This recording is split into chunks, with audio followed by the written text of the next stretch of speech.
April 29th, 1945. At 11:45 in the morning, the skies over western Holland vibrated with the growl of Merlin engines. 45 RAF Lancasters, each weighing over 30 tons, stripped of bombs, stripped of guns, roared in low over Nazi-occupied territory. Their bellies held no destruction, only sacks of flour, tins of meat, chocolate, dried eggs, biscuits. These were not bombing runs. These were mercy runs.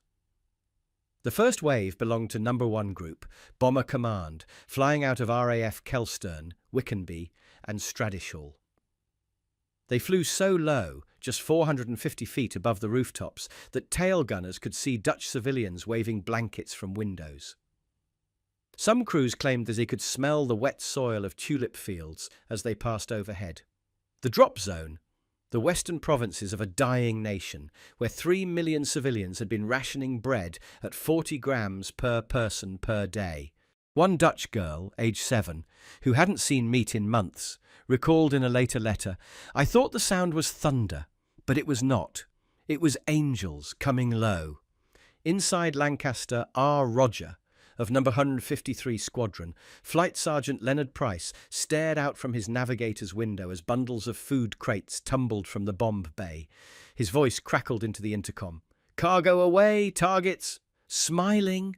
Behind him, Pilot Officer Harry Pritchard, who had flown over Dresden just 3 months before, kept his eyes on the instrument panel. No evasive manoeuvres, no chaff, no flares. This was no place for tricks. Below, in Rotterdam's Delfshaven district, a boy named Willem sat atop a burnt-out tram car and waved his wooden shoe in the air. The last time he saw a plane fly this low, it had dropped incendiaries. This time it dropped a lifeline. There was no confirmation the Germans wouldn't shoot. Just a wordless agreement made by SHAEF negotiators with General Johannes Blaskowitz, head of German forces in the Netherlands. No signed document, no surrender, just trust and the weight of British honour. And still, the RAF launched first. Within 72 hours, over 500 sorties followed. Pilots flew again and again, over flak towers and Luftwaffe remnants that had not yet disarmed. The wind buffeted the wings. Each second over the target zone was borrowed time, and still they came. One crew member described the drops as the most dangerous milk run ever flown. Another, Sergeant Albert Griggs, radio operator aboard a Lancaster from No. 622 Squadron, said, "It was the first time we opened the bomb bay to save lives instead of ending them. I'd never been prouder to be British." And here's the fact that no one believes the first time they hear it. The RAF delivered more food over enemy airspace in 10 days than the entire Nazi rail system had moved in a month. But this was only the beginning, because in the very next run, over The Hague, British airmen would face a moment even more dangerous than combat: hope from the ground and gun barrels from the rooftops. May 1st, 1945, the third day of Operation Manna. At precisely 09:16 a.m., 43 Avro Lancasters from No. 1 Squadron approached The Hague, flying barely above chimney stacks. Their bomb bays held sacks of flour, butter tins, blocks of chocolate, condensed milk, and biscuits so sweet they were wrapped in wax paper to keep them from melting mid-drop. On the ground, in a quiet courtyard near Prinsessengracht, Dr. Willem Klooster, a local physician, was treating cases of severe malnutrition. Every morning, children staggered in with purple lips and hollowed cheeks. One girl, age 8, weight just under 31 pounds, had gone 5 weeks surviving on soup made from wallpaper paste and tulip bulbs. That morning, when a British crate shattered open nearby and flour dust billowed across the road, a Red Cross nurse scooped a handful of British bread from the wreckage and fed it to the girl. She took 3 bites, then collapsed unconscious in her mother's arms. The nurse panicked. The mother screamed. Dr. Klooster rushed over but calmed them both. "She has fainted," he said, "from sugar." It wasn't a medical emergency, it was a miracle. That scene repeated across hundreds of Dutch cities. Over the next 48 hours, British bombers dropped over 1,000 tons of food in tight, low-altitude corridors, all while flying just above flak batteries that had fired on them mere weeks before. They dropped not into warehouses, but into streets, into schoolyards, into the arms of people who hadn't eaten a proper meal since the German blockade of 1944. And what did those civilians do? They didn't loot. They didn't panic. They organised. Dutch Boy Scouts patrolled intersections. Nurses carried crates on bicycles. Farmers hoisted chalk signs onto rooftops spelling "Thank you, boys" in block capitals. One British rear gunner, Sergeant Reginald Reggie Vale, later wrote, "I saw a girl, couldn't have been more than 6, holding her arms up to the sky as if we were angels. I almost forgot to switch off the gun camera." The Hague mission was dangerous not because of enemy fire, but because the weight of success bore down heavier than any flak. Not a single RAF plane was lost that morning. But every crew member who returned was changed. They weren't just aviators anymore, they were saviours. By the end of that week, Dutch hospitals reported a 28% increase in patient recoveries, directly linked to the food drops. British tins were labelled in both Dutch and English. Ration packs were stamped with RAF crests. One boy reportedly tucked the wrapper of his chocolate bar under his pillow every night. He called it the smell of freedom. But in the days ahead, the bombers would have to fly even lower, because not every German soldier got the memo to stand down. And one British pilot would have to make a choice: keep flying or turn back and live. He chose the sky. May 3rd, 1945. RAF Manna was now 5 days in. By then, the Dutch people were calling them sky angels. But not every sky was safe. That morning, Lancaster LM-726 Victor Charlie of No. 115 Squadron lined up over the drop zone at Haarlem. At 400 feet, the landscape blurred with hedgerows, shattered rooftops, and spindly chimney stacks still curling smoke.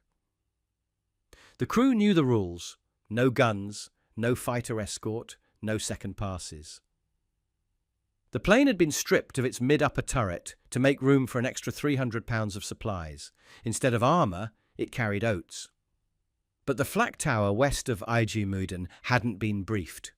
The radar spun, the barrels turned. Inside the cockpit, Flight Lieutenant Graham Rowntree, just 24, muttered, "No written deal, just a handshake. Let's hope it was firm." As the Lancaster approached the coast, the tower tracked them but didn't fire. The crew braced, lights flickered, then nothing. It wasn't because the guns were broken. It was because the men in the towers had watched the same planes drop fire and fury over the Ruhr, and now they dropped bread. It wasn't fear that stayed the Germans' hands. It was something older, something stronger: respect. RAF Bomber Command had earned it. Back in the aircraft, Sergeant Basil Turner, tail gunner, sat inside a turret that no longer had guns, just glass and nerves. He stared down the barrel of a German 88mm anti-aircraft gun through binoculars. It never opened up. Turner would later write, "I never felt safer flying over enemy territory than I did that day. And I never felt prouder. We'd made even the enemy put their fingers on safety." British pilots were flying into the unknown every mission. They didn't know which sectors had gotten the ceasefire order, which units were obeying, and which might shoot first and explain later. But they flew anyway, over coastal batteries, over Luftwaffe training fields, over Wehrmacht fuel depots.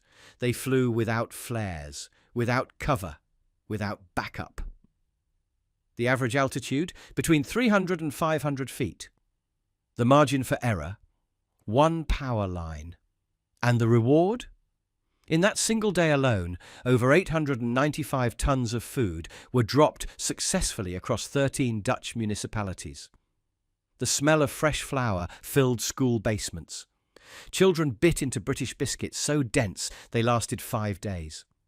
One girl in Leiden refused to eat hers, saying, "It came from heaven. I will save it for Christmas." By the end of May 3rd, Bomber Command's message was clear. Britain didn't need guns to conquer, just guts. But the next target would test those nerves harder than anything yet, because the drop would take them directly over a functioning German airbase, and this time something did go wrong. May 4th, 1945. 800 feet above the city of Leiden, the crew of Lancaster, K. King, from No. 12 Squadron, blinked in disbelief. Below them, where rooftops had once held sandbags and machine guns, a field had bloomed into something impossible. Tulips arranged into 3 English words. "Thank you, boys." In letters 20 feet high, the Dutch had answered British courage, not with bullets, not with panic, but with beauty. What had once been a neat garden strip was now a message to the sky. Petals torn from their roots and laid carefully by hand overnight by families too hungry to sleep. The sight brought grown airmen to tears. Inside K. King, Pilot Officer Henry Bayliss, who had flown over Hamburg in 1943, radioed his squadron leader. "Sir, they wrote us a bloody letter, in flowers." That morning, 32 RAF Lancasters from No. 3 Group were tasked with low-altitude drops directly over Leiden and nearby Voorschoten. It was risky.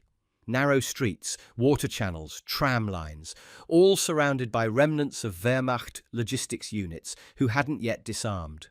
The path in was flanked by 2 German air defence positions that had been partially evacuated, or so intelligence claimed. But when the bomb bay doors opened at 09:37 a.m., the only thing reaching for the planes were hands. Dutch civilians had marked the streets with chalk arrows and used white bedsheets on rooftops to signal safe zones. Many held signs in English, "Drop here" or "We love RAF." Others simply wept. One British gunner remembered seeing a young mother cradling a child, both waving forks. On that run alone, the squadron dropped over 160 tons of supplies: dried milk, powdered eggs, hardtack biscuits, margarine, and sacks of whole flour. Several crates burst open mid-air and spilled down like snow. Children sprinted beneath parachutes, laughing for the first time in months. Leiden's medical centre later reported a 12% increase in patient recovery just 2 days after the first drops. British tins labelled "for civilian use only" became prized treasures, often traded for medicine, candles, or kept unopened. Relics of a day hope returned. And yet, even in all this gratitude, danger lurked. Lancaster Y Yankee of No. 149 Squadron, flying just behind K. King, suffered a hydraulic failure mid-drop and began losing altitude fast. With no weapons, no backup engine, and a full load of unspent supplies, Flight Lieutenant Marcus Devlin ordered the crew to jettison everything, food and all, early. The plane barely cleared a windmill and clipped a chimney before limping home, but it made it. And the early drop still landed in an alley where locals divided the tins by household. Later that night, an elderly Dutchman named Peter van Rosmelen arrived at the site of the flower field and placed a note there, anchored with a stone. It read, "To the boys from above, when we had nothing, you gave us bread. When we had no strength, you gave us pride." But the British weren't done, because next they would attempt the most dangerous drop of the entire mission, one that no American dared touch, one over the airfield at Valkenburg. May 5th, 1945. Valkenburg airfield still bristled with German hardware, scattered wrecks of Messerschmitt Bf-109s, half-fueled trucks, and a functioning anti-aircraft battery that hadn't received full surrender orders. Nearby towns were starving. The RAF knew the risk, but they flew anyway. That morning, Lancaster S. Sugar from No. 75 New Zealand Squadron lifted off from RAF Mapal.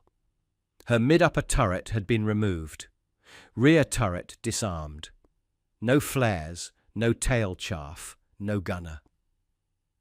The only thing filling her bay, 16 containers of flour, barley, condensed milk, and army-grade survival biscuits, each marked Civ Relief. Squadron leader Arthur Archie Lambert, 40 combat missions under his belt, led the formation. His last 3 flights had been over the Ruhr under heavy fire, but now he was more nervous than ever. As they approached the Dutch coast, radio silence dropped. The crew checked straps. Final checks. One problem. Their charts showed Valkenburg's flak positions as active, caution advised. No one knew if the Germans stationed there had surrendered. No one knew if they even had food themselves. The plan was simple. Drop at 500 feet, use visual cues from civilian markers, and trust the mission. As Lambert banked low over Katwijk, a spire from a ruined church sliced the skyline. They dipped again, engines screaming just feet above treetop level. Over Valkenburg, the drop zone came into view. A dirt track surrounded by open fields and desperate faces. But then the right engine sputtered. A fuel line had frozen mid-flight. "We're losing thrust," yelled flight engineer Mickey Travers. Lambert made a decision. Instead of aborting, they levelled off, skimming rooftops at barely 420 feet, and dropped their load directly over a designated Red Cross tent. The aircraft wobbled violently as sacks cleared the bay. They had no exit strategy. Every second over Valkenburg felt like a year. The silence was unbearable. Every crewman expected a crack of flak or machine gun fire. None came. A young Dutch boy, Arjen Vos, age 11, ran barefoot into the field. As the last crate thudded into a haystack, he reached into it and pulled out his first real food in months, a sealed tin of British ration biscuits. He held it in the air and yelled, "Engelsen!" Englishman. In total, 372 tons were dropped across Valkenburg and surrounding villages that day. No shots were fired. No aircraft were lost. But Lambert's decision to press on, with no flares, no guns, and no escort, proved what Britain was made of. She didn't just dominate the skies, she did it with open hands. That night, over cocoa made from the very powder they dropped, Lambert wrote in his logbook, "This was not a mission of war. This was what it meant to win peace." But tomorrow's mission would carry a deeper emotional weight.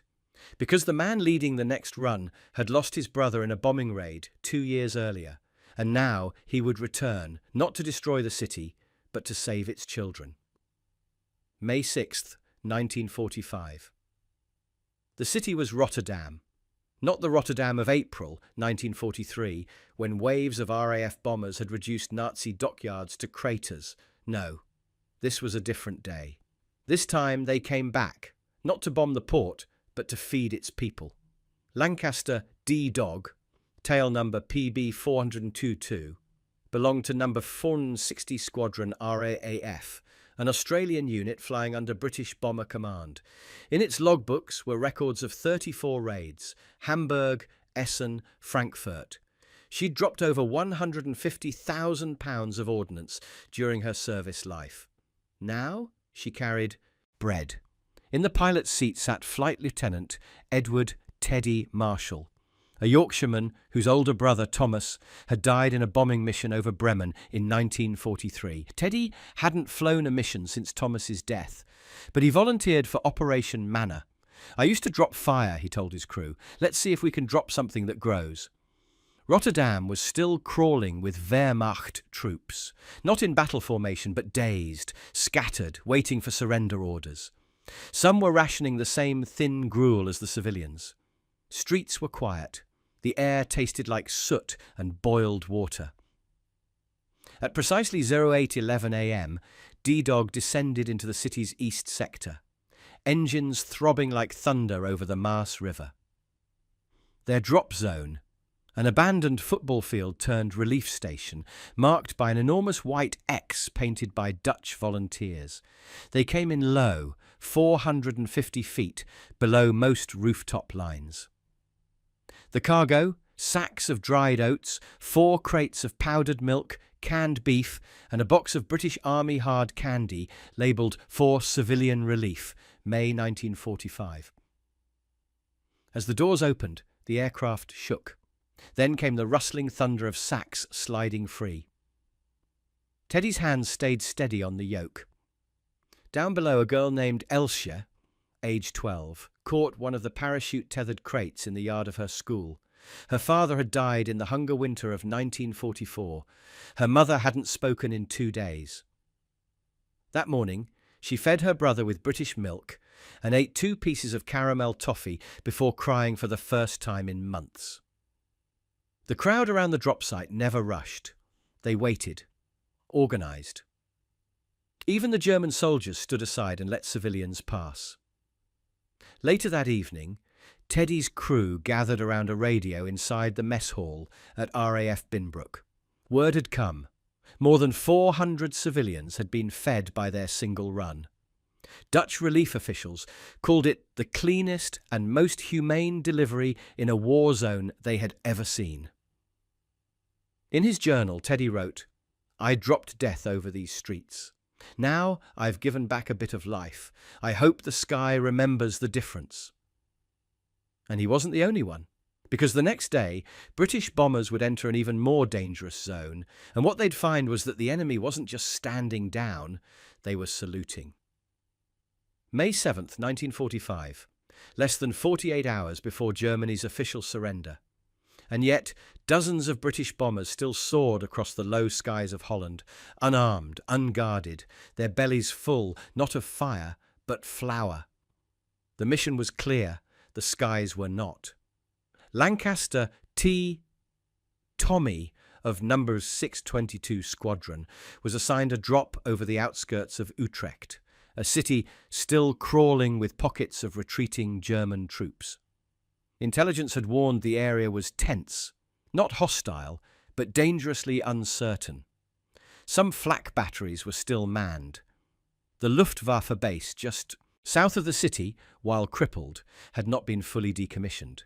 Allied command considered scrubbing the mission. They flew anyway. At 10:14 a.m., Tommy dropped to 420 feet, engines echoing between apartment blocks and old church towers. The crew could see German uniforms moving near a sandbagged machine gun nest by the canal. No one fired. In the nose compartment, bomb aimer Sergeant Alfred Freddy Shaw tracked the drop zone. He saw 2 German soldiers standing in the open, one tall, the other young, both holding their rifles vertically, muzzles pointed down. As the Lancaster roared overhead, the taller German raised his hands slowly and saluted.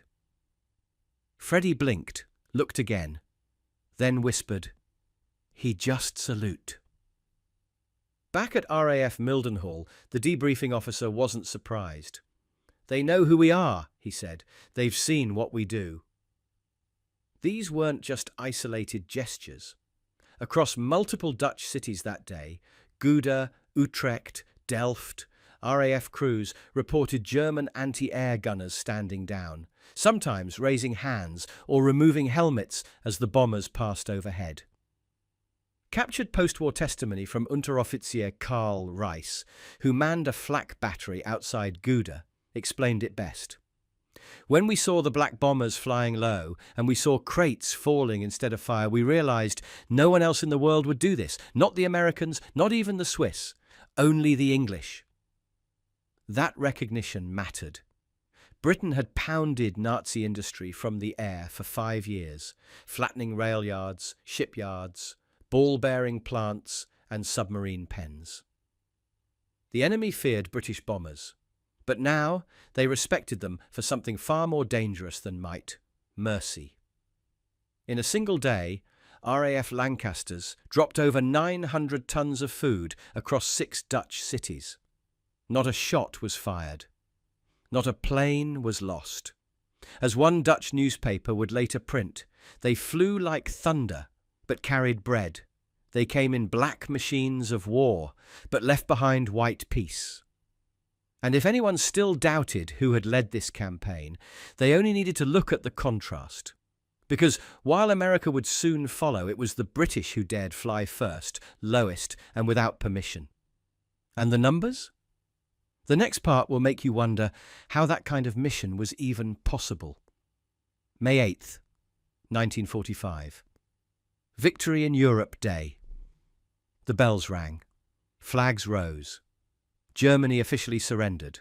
But long before the parades and the headlines, before the peace treaties and handshakes, one truth had already been written into the sky. Britain moved first. Operation Manna, launched on April 29th, was already into its 10th day. Over 900 sorties had been flown by the Royal Air Force. 6,500 tons of food had been delivered by British bombers alone. Crates packed with oats, canned meat, dried milk, vitamin supplements, glucose tablets, and ration biscuits marked with Union Jacks had flooded starving Dutch towns from Leiden to Utrecht. And then, on May 1st, the Americans joined in. It was called Operation Chowhound. The United States Army Air Forces flew massive B-17 flying fortresses, launching from airfields in Belgium and France. They were big, impressive, loaded with high-capacity food drops and sleek, logistical precision. But they flew higher, they flew after, and they flew because the British had shown it could be done. Wing Commander Douglas Farrow, overseeing RAF coordination at RAF Fiskerton, put it bluntly: they were waiting for the ink. We were already in the air. Unlike the British, who had launched without signed agreements, relying only on hand-delivered word and a gentleman's trust, the Americans demanded written assurance from the Germans before risking their aircraft. Sensible, strategic, but different. RAF bombers flew in lower, often under 450 feet, a height that left no margin for error. USAAF crews, by comparison, rarely dipped below 800 feet. British aircraft often stripped down defensive armaments for extra food tonnage. American planes kept their guns, just in case.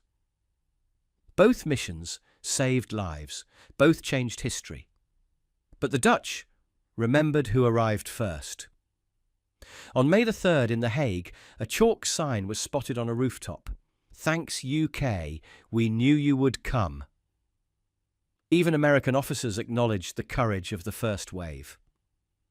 Colonel James O'Donnell, logistics planner under Schaeff, later said, "We saw the Lancasters fly. We knew the Germans hadn't signed anything official, but the British flew anyway. That's why we trusted the corridor." It was an act of daring that changed Allied strategy, and it gave the Americans the clearance and the moral cover to launch their own campaign. In the end, Operation Manna delivered over 11,000 tons of food to starving civilians, more than 50% of it from the British alone. Britain had proven something bigger than military might. She had proven moral leadership. But the full scale of this mission, the sheer weight of supplies, the altitude, the number of lives touched. The next run over Delft would show how one plane, flying alone, could change the course of an entire village's fate, and why every single ton dropped by the British became an act of history. May 7th, 1945. One day before the war officially ended. One final flight. Lancaster L. Lima, of number 514 Squadron, tail number L. Mantiesen, was assigned a drop over Delft, a city still crumbling under the weight of German occupation and hunger. The crew had flown 42 missions together: Berlin, Cologne, Pilsen. They had survived flak, firestorms, night raids. But this one, the Mercy Run, would be their last. Pilot Officer George Halstead, 23, from Lincolnshire, had volunteered for this sortie personally. He had read reports that Delft's western quarter was rationing soup made From tulip stalks and water, no fat, no bread, just boiled bulbs. "If I can drop something that saves a child," he said before takeoff, "then all of it, meant something." El Lima took off at 08:42 a.m. from RAF Waterbeach, flying with 7 crew members and 16 containers of civilian rations, mostly dried milk, rice, canned beef, and British Army hard biscuits. By 09:28 a.m., they were descending to 460 feet over Delft. Locals had prepared the drop zone. A small park turned into a makeshift aid station, signalled with large red crosses painted on white sheets and stones spelling RAF in English. Children stood nearby, with their hands shielding the sun, waiting for thunder. El Lima made a clean pass. Cargo dropped. Cheers rose. Then the left engine burst into flame. Witnesses on the ground saw smoke trail behind the aircraft as it cleared the park and banked east. The Lancaster lost altitude quickly. It clipped a brick chimney, then vanished behind the tree line. Moments later, the sound. Not thunder, a low, hard crash. The aircraft went down in a peat field outside Ship Luiden. All 7 crew members were killed instantly. Locals rushed to the site. Among the wreckage were charred flight jackets, a shattered altimeter, and one unopened crate of British milk powder marked May 7th, civilian use only. The Dutch buried the airmen with full honours. Even German troops nearby helped carry the coffins. To this day, a plaque stands in that field. It reads, "They gave their lives not in battle, but in mercy. They fed the hungry. They never fired a shot, and they never came home." In that single day, Operation Manna flew over 100 sorties, delivering more than 700 tons of food, but it cost Britain 7 souls. It was a reminder that even in the final hour, peace had a price, one that only the truly brave were willing to pay. And yet, the mission would not stop, because in the next 24 hours, Britain would unleash a final wave so massive it would eclipse every prior run and prove once and for all that Britain didn't just win wars. She ended them with dignity. May 8th, 1945. The final sunrise of the war in Europe. While cities across Britain rang bells and unfurled flags, Bomber Command did not rest. That day, instead of standing down, the Royal Air Force launched its largest single-day relief wave yet. Over 105 Lancasters, from squadrons spread across RAF Stradishall, Waterbeach, Oakington, Meepal, and Tuddenham, took to the skies, each one packed with crates of aid instead of ammunition. Their target zones, Gouda, Amsterdam, and Haarlem. Cities that had seen more funerals than meals over the previous 6 months. And they flew low. Unbelievably low. British crews navigated under clouds and through rising coastal winds at altitudes between 300 and 480 feet, lower than the height of St. Paul's Cathedral. That close to the ground, every telephone wire, smokestack and church steeple became a threat. There was no room for error, no time to pull up. But the mission demanded it, because food dropped from higher than 500 feet would burst on impact or scatter into unusable debris. So the RAF flew so low they could see bicycles abandoned in alleyways, smoke from campfires, children standing barefoot in doorways, waving.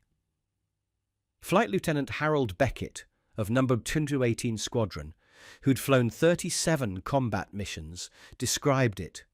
Flying into flak was terrifying, but flying into silence, into hope that close to the faces of starving children, that broke something inside me. That single day saw the delivery of 864 tons of food. Add that to the total, and Operation Manna, by British hands alone, crossed the 6,500-ton mark. Imagine it. Crates of flour, tins of beef, sacks of oats, barrels of powdered milk, Over £14 million of life-saving supplies dropped without a single bomb, without a single shot. No other nation had done this. No other nation had dared. The Dutch newspapers printed a name for it. Het broodvuurwerk, the bread fireworks. Because every time a crate opened mid-air, it looked like a soft explosion of white, red and brown, raining food instead of fire. This wasn't just an airlift, it was a moral airstrike. And those numbers weren't just statistics, they were survival. They were school children able to walk again. They were grandmothers who didn't bury another grandchild. They were a generation raised not just on food, but on the memory that Britain came first, came low, and came without fear. But what the Dutch said next, the name they gave the planes, the word they whispered every time they heard the drone of Merlin engines, that was something far more powerful than any statistic. And that's what the next part reveals. The war had ended. But the sound of Lancaster engines still echoed across Dutch skies. In villages where church bells had long fallen silent, children now ran outside, not at the scream of sirens, but at the low, steady hum of 4 Rolls-Royce Merlins overhead.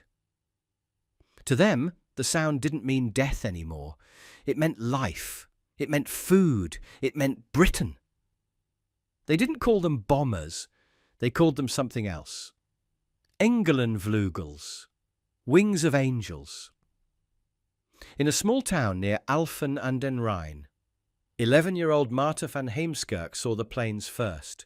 She ran inside, grabbed her chalk and scrawled "Thank you, RAF" on the back wall of the bakery that no longer had flour.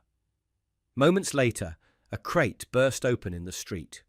It carried 2 tins of powdered milk, a slab of margarine, and 6 biscuit packs, hard, dense, wrapped in grease-proof paper. Her brother called it sky bread. Across the country, that name spread. Elderly Dutch farmers who hadn't walked in weeks shuffled out to greet the planes. One newspaper editor wrote, "The English bombers arrived not with vengeance, but with mercy. They turned engines of war into arms of grace." British pilots felt it too. Flight Sergeant Colin Moore of No. 115 Squadron, whose crew dropped over 15 tons in just 3 days, later told his daughter, "I never thought I'd see the day when our black bombers would be prayed for by the people we flew over." Villagers lit candles in the shape of runway arrows. They arranged white bedsheets to spell, "God save the King." In Dordrecht, a group of Dutch musicians gathered in the square after a drop and played Rule Britannia on battered violins and a piano missing 2 keys. The Dutch weren't just grateful, they were in awe. Because Britain didn't have to come. She had already won. She could have celebrated, she could have rested, she could have waited for signed surrenders and secured zones. But she didn't. Britain flew anyway. Lower than anyone else, earlier than anyone else, braver than anyone else. And the result? Over 3 million Dutch civilians received food they otherwise would have never seen in time. Entire neighbourhoods were saved. An entire nation learned that the black shadows over their rooftops no longer meant terror. They meant deliverance. A Dutch historian would later write, "In every low-flying engine we heard not empire, not occupation, but honour." And if there were still doubters, if there were still those who questioned just how immense this operation truly was, they only needed to look at the final count, because Britain, by sheer will and steel alone, had done something no other nation had even attempted. And the final numbers, they don't just defy belief, they redefine what victory means. Look at the numbers. Over 6,500 tons of food delivered by the Royal Air Force in less than 2 weeks. More than 1,000 Lancaster sorties flown unarmed, at low altitude, over active enemy territory. 3 million civilians saved from starvation. Not by bombs or bayonets, but by bread. No nation on earth had ever done that. The Americans had power, the Russians had numbers, but only Britain had the guts to go first, the dignity to go unarmed, and the discipline to fly low enough to die, just to save a starving stranger. While others waited for surrender papers, Britain loaded flour. While others requested written guarantees, Britain trusted a handshake.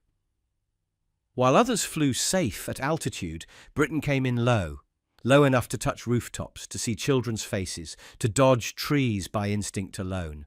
Lancaster bombers designed to destroy the Third Reich were reborn as angels of mercy. And this wasn't an accident of geography or timing. It was a reflection of something deeper, British character. The same nation that stood alone in 1940, that endured the Blitz without breaking, that cracked the Enigma, that held the line in North Africa, that launched the dambusters at midnight, that sent Spitfires climbing into hell over Kent, was now the only country in Europe dropping food into enemy territory without asking for anything in return. They didn't fly for glory. They didn't fly for medals. They flew because it was right. Squadron leader Alistair Wood, who led 6 mercy runs over Harlem, put it best in his diary. We used to drop 8,000-pound cookies. Now we drop biscuits. I prefer this war. What other air force, or what other people, would retrain warriors to be humanitarians overnight? What other bombers in history have made children cheer from rooftops?